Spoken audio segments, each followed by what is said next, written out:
Hello, magandang gabi. Ihiwalay ko na lang itong shoutout video do sa main content kasi minsan napapahaba tayo eh. Pero mauna na to, after nito may isa pang video na mapapublic na yun na yung main content natin. So dito, shoutout kay Ma'am Nicole Mejia. Aha. Si Nanay Riza, shoutout sa Korea. Yung may pinapadebunk siya sa aking video, yung sa aswang. Alam ko na content ko na to yung sa Magandang Gabi Bayan, ma'am. Alam ko na content ko na ito eh. Yung sa aswang, yung matandang babae, ay hindi pa pala yata. Sige nga no, sige. Sige nga, i-topic nga natin to. Wait lang, shoutout muna to. Next video no. Sabing gano'n ni Sherwin Herrera, daming aswang sa kongreso, nakain nga ng pondo ng bayan. Hehe. Oo nga, no? 'Di ba?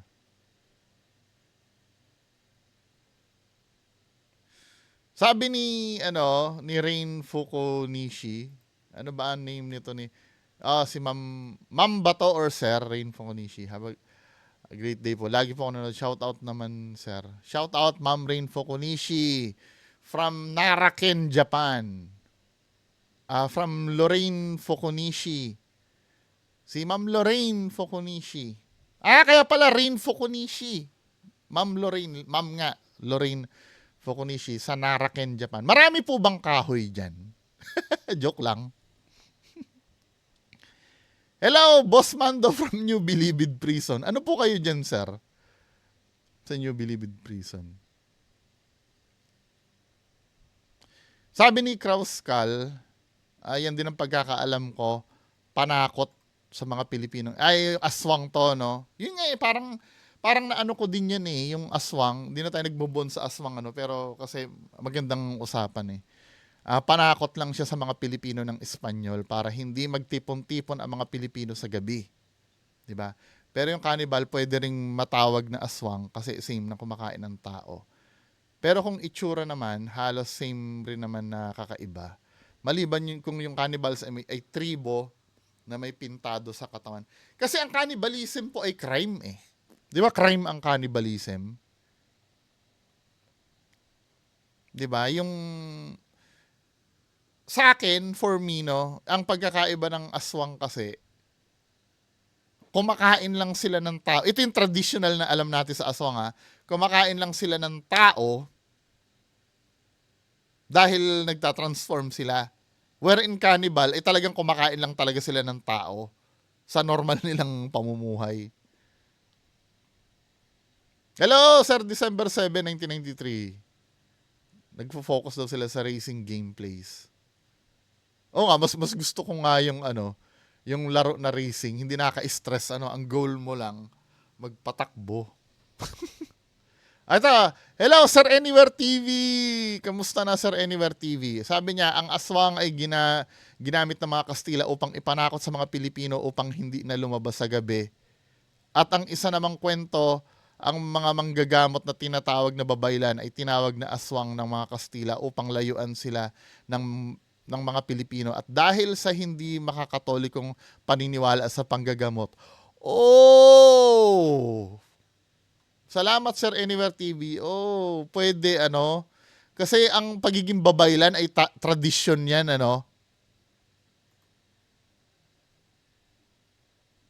Oh, very good. Ngayon ko lang nalaman yun mga babaylan tinawag na aswang ng mga Kastila upang layuan sila ng mga Pilipino. At dahil sa hindi makakatolikong paniniwala sa panggagamot. Kaya pala So may influence ang religion. Ma'am Emmy, hello, kamusta na? Kung mag-ghost hunt daw, ang pinakamaraming spirit sa hospitals and churches sa cemetery. Kasi puro dead bodies na lang. Meaning, wala nang spirit sa kanila. Oo, ito rin ang logic ko, 'Di ba? May mga nagtatanong, ano ba yung logic na pinagsasabi mo? Pag nagre-react ka ng video, ano ba yung logic na yan? Kailangan po kasi ng logic eh. 'Di ba? Bago mo ma-debunk ang isang bagay or pag nagsusuri ka ng isang bagay, hahanapin mo yung logic. Ano ba yung logic na yan? Ano ba yung definition? Simple lang, ang logic po, yun po ay yung reason kung bakit ginagawa ang isang bagay. Kapag walang logic ang isang bagay, kabulshitan yon. For example, no, ako po ay magsisipilyo. Ako po ay magtututbrush. Pero wala naman akong ngipin. May logic ba yung gagawin ko? Wala. Walang logic yon. Ibig sabihin, kabulshitan lang yung gagawin mo. 'Di ba? Ako po ay magsusuklay. Pero wala naman akong buhok, ako ay kalbo. 'Di ba? Walang logic na naman 'yon. Ako po ay mamimingwit ng isda. Tapos yung pamingwit ko ay nasa planggana. Wala na naman logic 'yon kasi 'di ba, men? Yan ang dapat titingnan natin, yung logic behind dun sa mga videos. Dun mo malalaman peke eh. Biruin mo, ganito ang logic niya, pumunta dito ang aswang. Pero itututok yung camera dito. Asan ang logic dun, men? 'Di ba? Dun pa lang, yun lang, logic lang ang gagamitin nyo. Mararamdaman nyo na may mali eh. 'Di ba?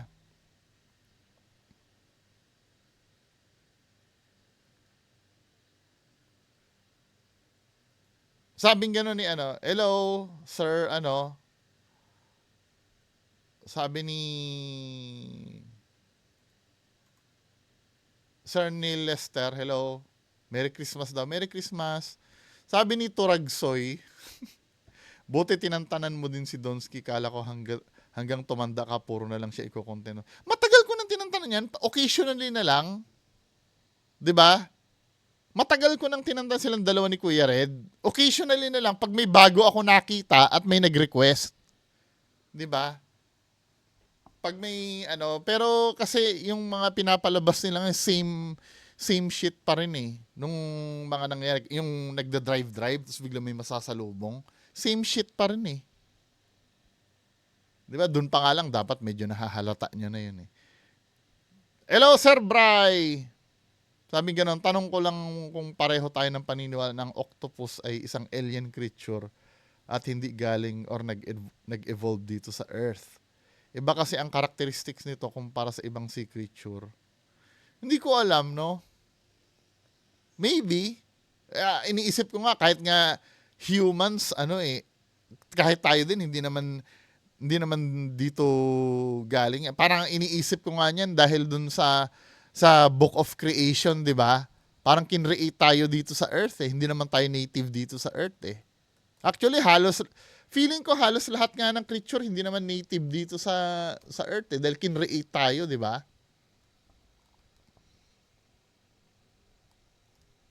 Well, yun lang naman ang tingin ko. Di kung mali ako, no?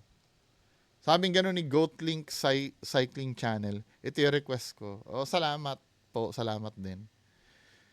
Sabi ni Jergen Seryosa, sa Indian, tama ba ako? Ang name nito ni Sir? Jergen Seryosa, sabi gano'n.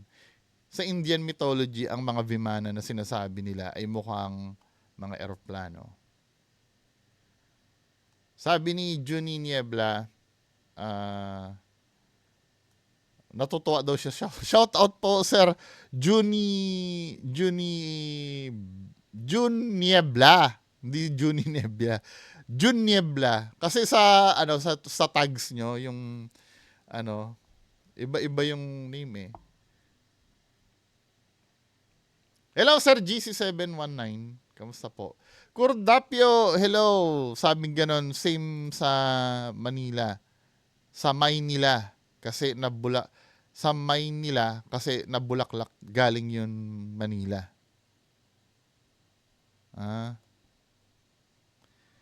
John Mark Balones, hello. Ang Bible kasi para lamang sa mga bukas ang utak at malawak ang pag-iisip at pangunawa. Sabi ni Sir J.M. Balones. Sabi ni ito tungkol ito kay Sir yung sa video ni Jing Relano Sabi ni Ma'am Jean ano ba to sabi ni Ma'am Jean? The words, I think it's planted. Yung sa Ghost Tube. Oo, ready na po talaga yung word doon. 'Di ba?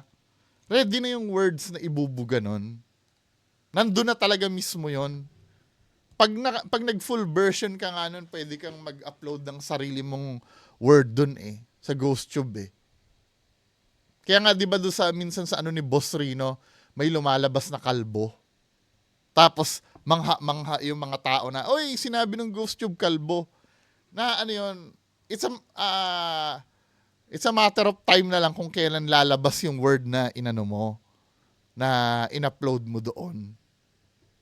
Hindi ko lang alam kung pwede kasi ganito ang mangyari Hindi ko alam kung pwede ka ba mag-delete ng word sa GhostTube.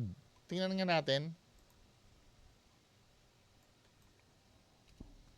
Can you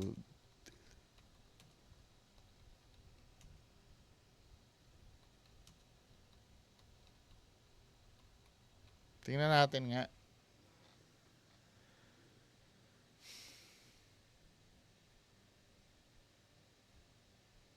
Kasi kung pwede kang maglagay ng mo doon, ng sarili mong words,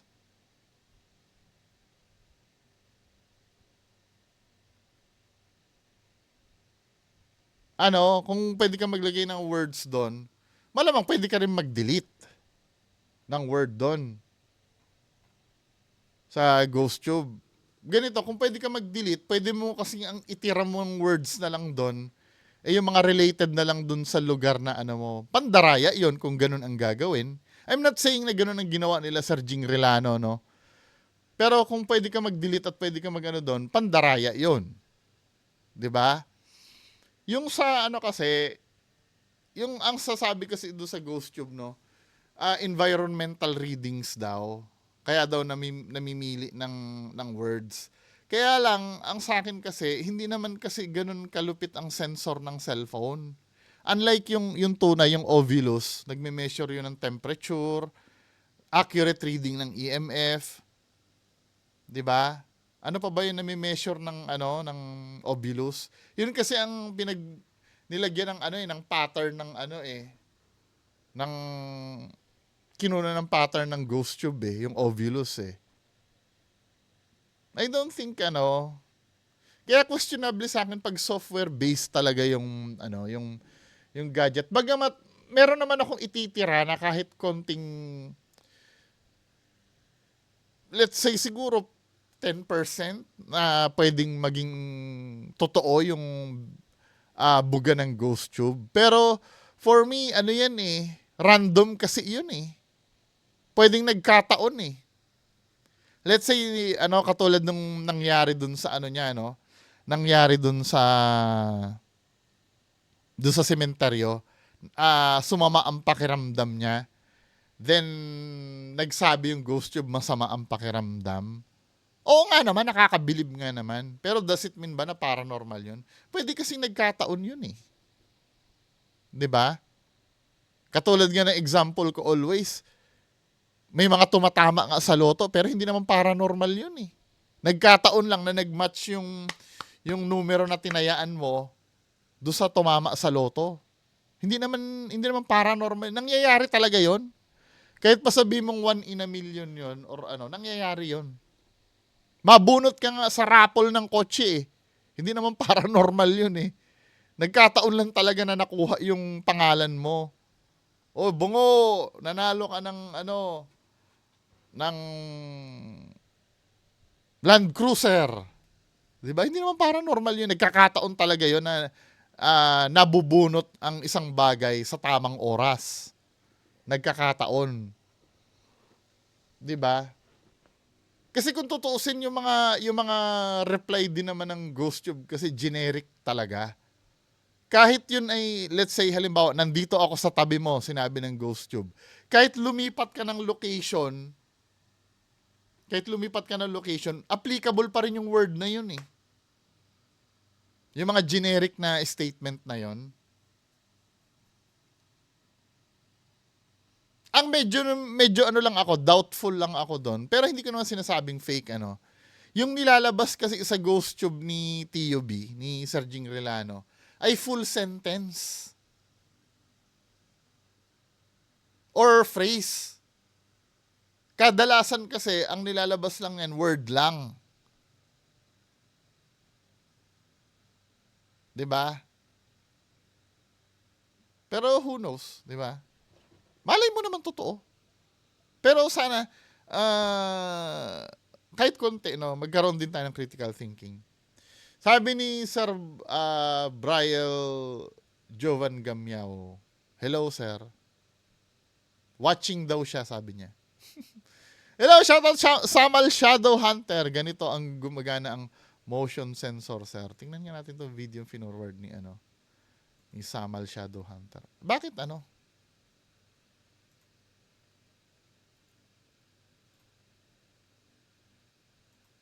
Ayaw maano. Tingnan nga natin. Ayaw maipakita nung motion sensor. Hindi nagwo-work yung link na binigay mo, Sir Samal Shadow Hunter. Sana ba tayo?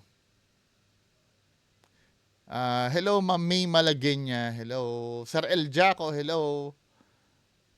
Sabi ni Sir Tuklas, aswang sir, di mo basta nakuhanan ng video. May taga-bulag din sila at yung aswang sir, anyong hayop sila sa mata ng ordinaryong tao. Yes, no? Sasakyan ko yung argument ni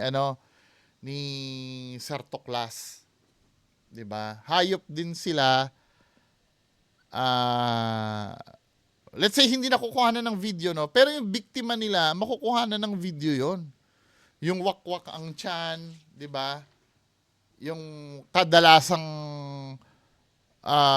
mga nabibiktimang buntis, dumadami. Dapat may data nun eh.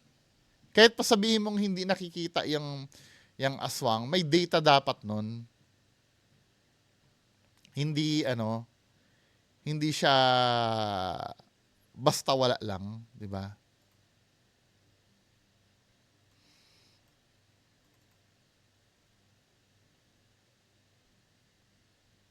Sana ba 'yon? Sana tayo?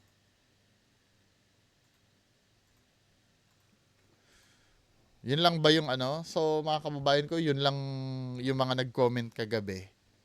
Maraming salamat po. 'Di ba? Proceed tayo sa next video. Hiniwalay ko na itong video na to eh. After nito, siguro kung in-upload ko ito ng 9:30, 10 PM yung yung next video. So, magkita-kita ulit tayo mamaya.